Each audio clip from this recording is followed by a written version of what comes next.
And let's give you some pictures that we got for you earlier this morning, a short while ago. In fact, as you can see there, those are, some ANC supporters are demanding that President Cyril Ramaphosa step down and burning that T-shirt of the sitting ANC president. This is, I'm not quite sure how to say it, but yeah, it dumbfounded most of us sitting in studio, because we heard the ANC saying, look, anyone is allowed to go and support the SG, not in the name of the sitting, the party anyway, being the ANC. And those pictures there, as I bring Professor Barry back to the conversation, those pictures, I must say, Barry, Prof, they must have shocked anyone sitting at Luthuli House, that you've got ANC supporters, or so-called ANC supporters, burning the picture of a sitting president in the streets in support of their SG.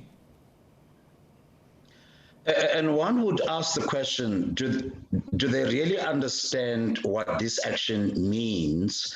Right, so at a time when the ANC would need some kind of consolidation, some kind of coherence, and of course, speaking in one voice on matters that affect the party itself.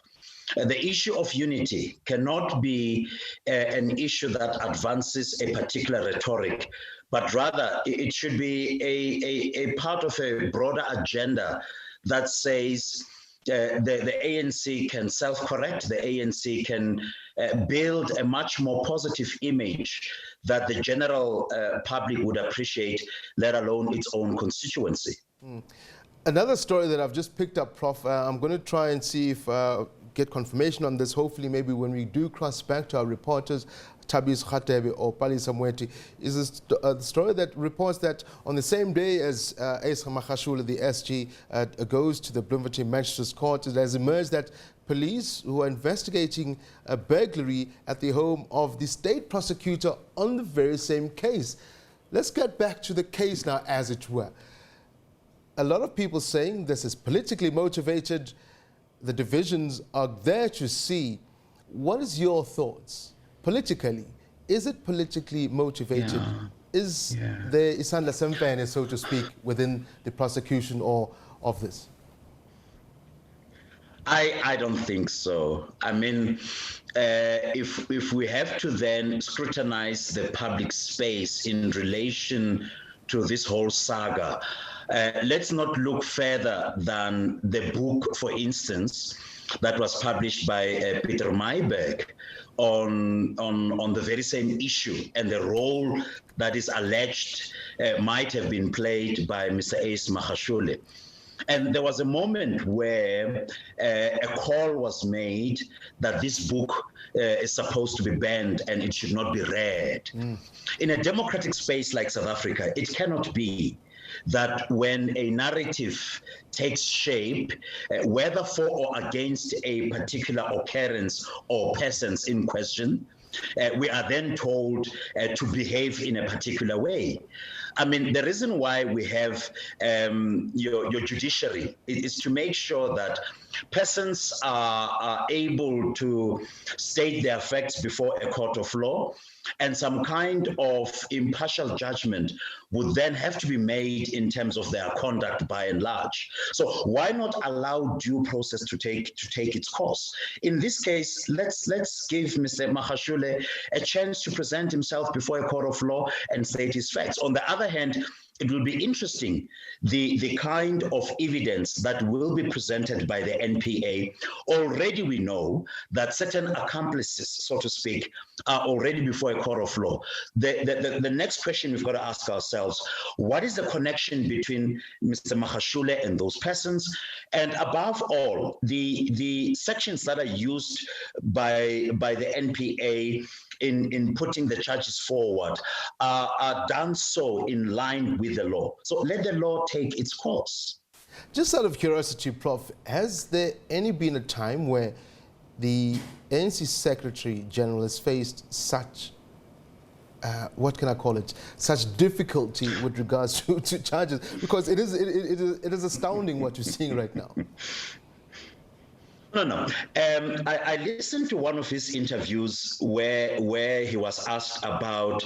Remember, we had an earlier notice publicly that a warrant was issued, only to have the whole issue retracted. I think since then, the warning bells were rung, and my understanding is that he knew very well that this day will come. I was anticipating that in true style of public leadership, he would have gone further to ask for space, and he has done so, but I don't think he did it in a way that says we were not supposed to see the scenes that we're seeing today, as a way of saying, for once I am willing to prove my innocence before a court of law. So there are quite rightly lessons and signs that we should start reading here, and we should read that very critically. Now, Ace Magashule, there's also the seven out on bail currently on the similar charges, the 255 million rand asbestos corruption case. Some of them have appeared in court. That case has been moved to next year. Proceedings today are expected to take a similar stance where it might be an in and out. What do you think we should, what should you expect? Let me put it that way. What should we expect today? Let's not have high expectations. My understanding is, a little legal understanding is that perhaps both sides will present themselves before court. And I'm not sure whether charges will be read out, but thanks to you guys in the media, we now know which act is used. We now know which sections of the act are used to bring Mr. Magashule to court. What the court proceedings will be will obviously depend on a number of legal issues. What worries me is how will the ANC, different audiences, franchise audiences, respond to today? Prof, we shouldn't have high expectations. Prof, Prof, apologies. Let's just listen in. These are some live pictures we're getting from the courts outside. I think, as we mentioned earlier, discussions about people wanting to go into court. Let's listen, Prof, before we continue. 1 second, please.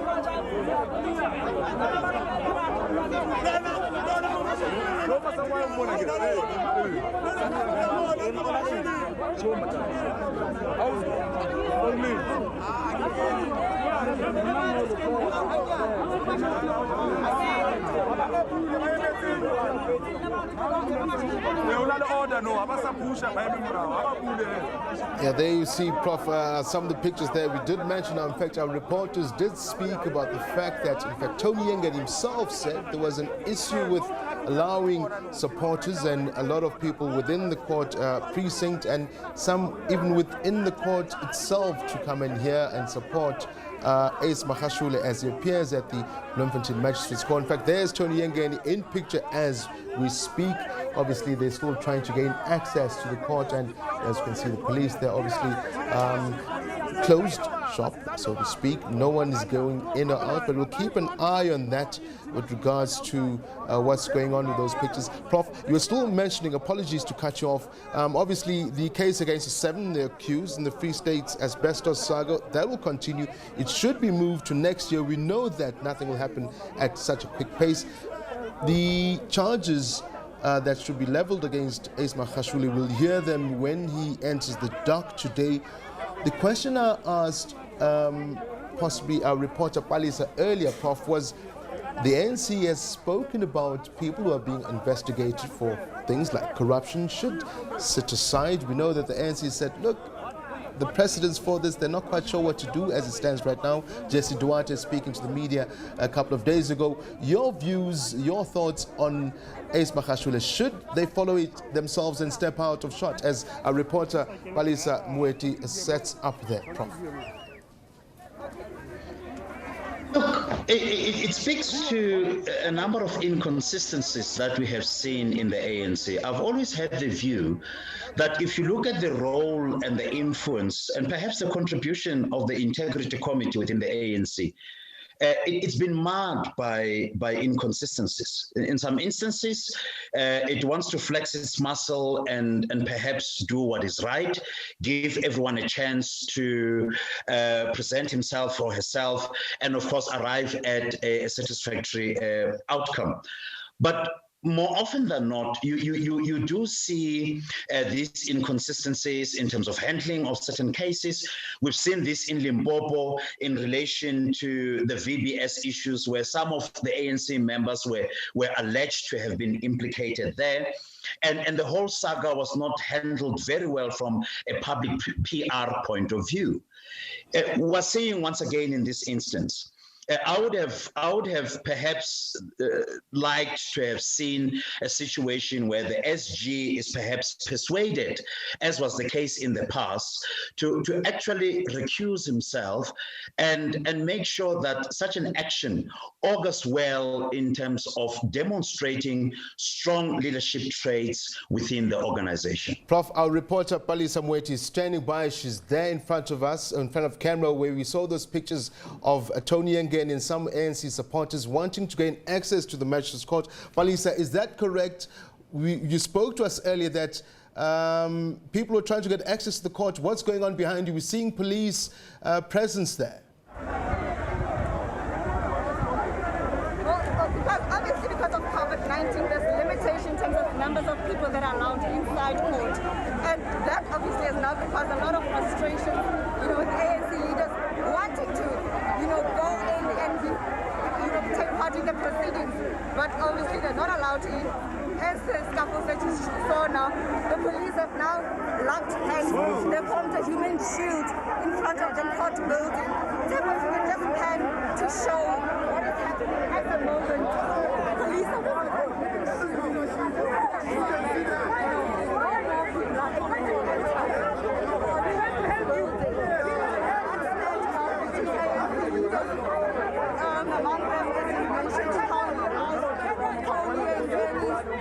Free State leaders, as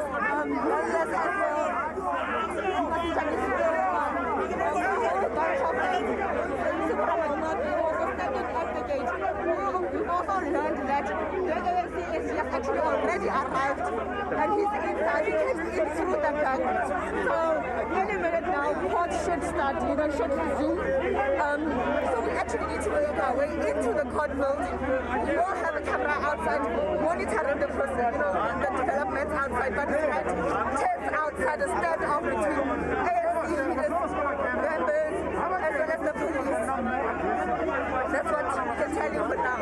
Palisa, thank you very much. We understand that there's a problem with audio. Please try and fix your microphone for us so we can hear you carefully. But what Palisa, I guess, Prof, what you've picked up there is the conversation we've been having that this is not going to end well. People want to go in to support Ace Magashule. We've seen it all morning. There was talk of people not going there. Please let me stand. Well, in fact, Ace Magashule himself said, look, don't come brandishing T-shirts. I'll stand my ground as a man. I'll do that on my own.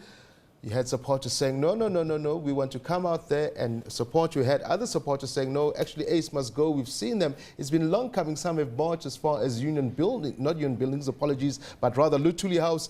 So, Palisa, there, a reporter telling us that there is that standoff now with those wanting to go inside the court to follow or to support Ace Magashule. But that's not going to happen, as you heard the police saying, due to COVID-19 regulations. Now, let's come back to the matter at hand for the ANC. Look, again, let's stress out, Ace Magashule is not there for corruption charges per se. He's actually there for maladministration. Administration purposes more than anything, and not being able to go into letting things slip, I can put it loosely, under his governance as Premier of the Bloemfontein back then. Now, where does it stand, Prof? Let's bring you back to the political space of it. The political parties, opposition parties, are looking at this and saying, easy pickings, we can start going in here and there, in particular for those who want to be the official opposition, with the official opposition losing out big time with the by-elections. Now, some parties are saying, licking their lips and saying, there's an opening somewhere, especially when you weaken the SG of the ANC, you basically weaken the party. If that is the case, but I think it's important, not only for this discussion, but in a broader scheme of things, to separate issues of politics and issues of administration within a state, so that we can begin to make sense of how these transactions actually exist, influence one another, and perhaps the interdependence thereof. In this instance, issues of administrative legality are at play. But unfortunately, given the fact that certain political actors would inherently find this as a bedrock to advance political mileage, to use this to garner support, to gain points. That is the natural nature of things when it comes to politics. We've listened to the new leader of the DA, Mr. John Steenhuisen, using the very same issue in Parliament not so long ago, and striking at the heart of the ANC to say, but why did you take long to deal with this issue when there is somewhat of an overwhelming evidence out there that suggests that allegations do stand against the SG. So these issues will continue to play in the public domain. What worries me is that, does the public understand the sensitivity, the intricacies that are involved when you move from one sphere of influence to another sphere of influence? Do we though, Prof? And I think I'll bring this back to the voting public. Do we understand some of the intricacies that you mentioned? Does South Africa's democracy, as young as it may be, some would say it's not young any longer. It's an adult. Are we still voting on policy? Do we vote on individualism? Do we vote on sentiment? Because yet again, one would say, look, the ANC, some would say the ANC are so overconfident that they do what they do, knowing very well that people will vote for them anyway, regardless of whether their leaders are implicated in corruption, regardless whether their leaders are charged, whether we see them at the Commission of Inquiry. People will vote on sentiment regardless and put them back in power. That's what some people would say. I'm glad you touched on that, because you are then confirming what we are seeing in Bloemfontein. People are there on grounds of sentiments and not necessarily falling back and say, for once, let us allow science to guide us. Science may be legal science. Science may be public administration. Science may be political in nature. Where are the facts? Why are we guided by sentiment rather than allowing an understanding of due process, allowing such due process to guide us as to what is best to achieve and promote the rule of law? Unfortunately, it is this sense of apathy that somewhat characterizes how we as ordinary folks respond to the complications of politics, respond to the complications of law, for instance. And some kind of awareness and consciousness is needed. And it is that vacuum, unfortunately, that's being exploited in more instances than not.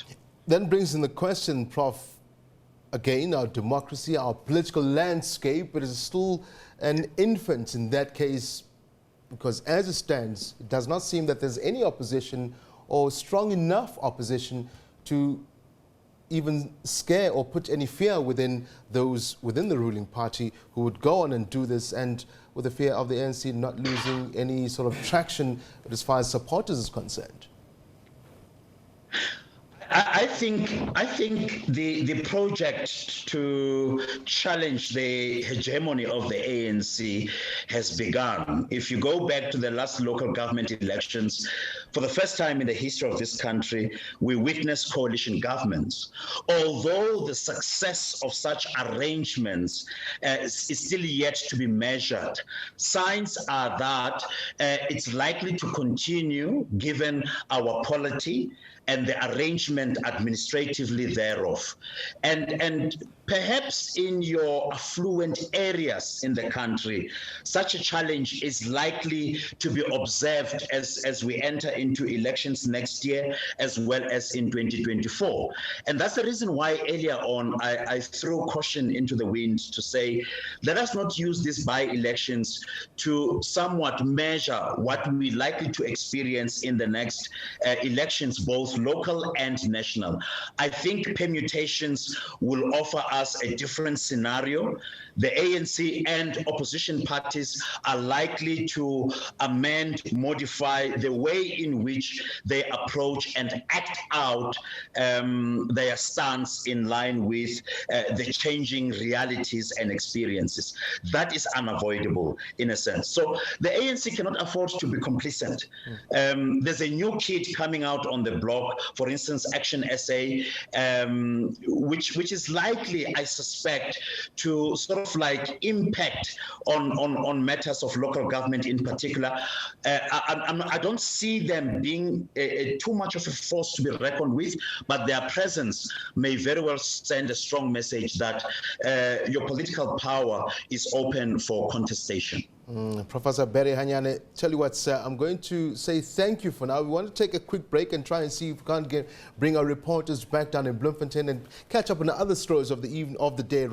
Professor Barry Hanyane, thank you indeed for indulging us and staying with us and giving us your analysis. Political analyst there, Professor Barry Hanyane, speaking to us, just sharing some of the views on what has happened throughout the morning so far out in Bloemfontein. We'll try and bring him in again a bit later on as we dissect what's going on. Hopefully, Prof, by the time we come back, we'll get some pictures. We've been trying to get our cameras inside the Bloemfontein Magistrate's Court. We will try and bring you live visuals of what is going on when Ace Magashule enters the courtroom. We're just waiting for that to happen. As soon as it does, we'll go back there and give those live pictures. But as I said, for now, let's take a quick break. Do stay with us on the agenda as we continue setting the agenda of the day right here on SABC News Channel. Stay with us.